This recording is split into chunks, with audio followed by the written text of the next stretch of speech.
Hi hello ನಮಸ್ಕಾರ ವೀಕ್ಷಕರೇ, ನೀವು ನೋಡ್ತಾ ಇದ್ದೀರಿ 31ನೇ ಫಲಪುಷ್ಪ ಪ್ರದರ್ಶನ ಚಿತ್ರದುರ್ಗ ಜಿಲ್ಲೆಯಲ್ಲಿ ಅದ್ಧೂರಿಯಾಗಿ 3 ದಿನಗಳ ಕಾಲ ಪ್ರಾರಂಭಗೊಳ್ಳುತ್ತಿರುವಂತಹ ಈ ಒಂದು ಫಲಪುಷ್ಪ ಪ್ರದರ್ಶನವನ್ನು ನಮ್ಮ ಒಂದು ಯೂಟ್ಯೂಬ್ ಚಾನಲಲ್ಲಿ ಪ್ರಸಾರ ಮಾಡ್ತಿದ್ದೇವೆ ವೀಕ್ಷಕರೇ.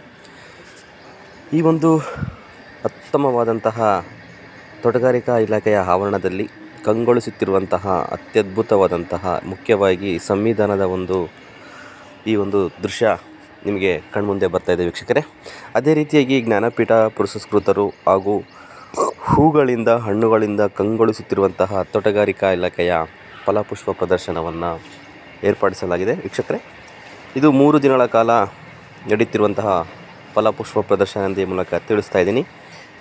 ಈ ಒಂದು ಫಲಪುಷ್ಪವನ್ನು ಹೆಚ್ಚಿನ ಜನಸಂಖ್ಯೆ ಬಂದು ಈ ಒಂದು ಸುಂದರ ಕ್ಷಣಗಳನ್ನು ಅನುಭವಿಸಬೇಕಾಗಿ ಮೂಲಕ ಕೇಳಿಕೊಳ್ತಿದ್ದೇನೆ ವೀಕ್ಷಕರೇ. ನೀವು ನೋಡ್ತಾ ಇರ್ಬೋದು, ಇಲ್ಲಿನ ಒಂದು ಅಣ್ಣವರ ಚಿತ್ರ ಹುಟ್ಟಿದರೆ ಕನ್ನಡ ಹುಟ್ಟಬೇಕು ಹಾಗೂ ಚಿತ್ರದುರ್ಗ ಕೋಟೆಯ ಮಳೆ ನೀರು ಕೊಯ್ಲಿನ ಬಗ್ಗೆ ಅತ್ಯದ್ಭುತವಾದಂತಹ ಒಂದು ದೃಶ್ಯನ ನಿಮ್ಮ ಮುಂದೆ ಹಂಚ್ಕೊತಾ ಇದ್ದಾರೆ.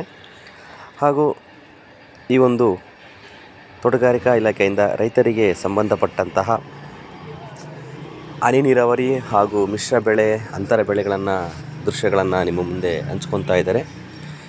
ಈ ಒಂದು ಇಲಾಖೆಗೆ ಸಿಗುವಂತಹ ರೈತರಿಗೆ ಸಹಾಯಧನಗಳನ್ನು ವೀಕ್ಷಿಸಿ ಸಬ್ಸ್ಕ್ರೈಬ್ ಮೈ ಯೂಟ್ಯೂಬ್ ಚಾನಲ್ ವೀಕ್ಷಕರೇ.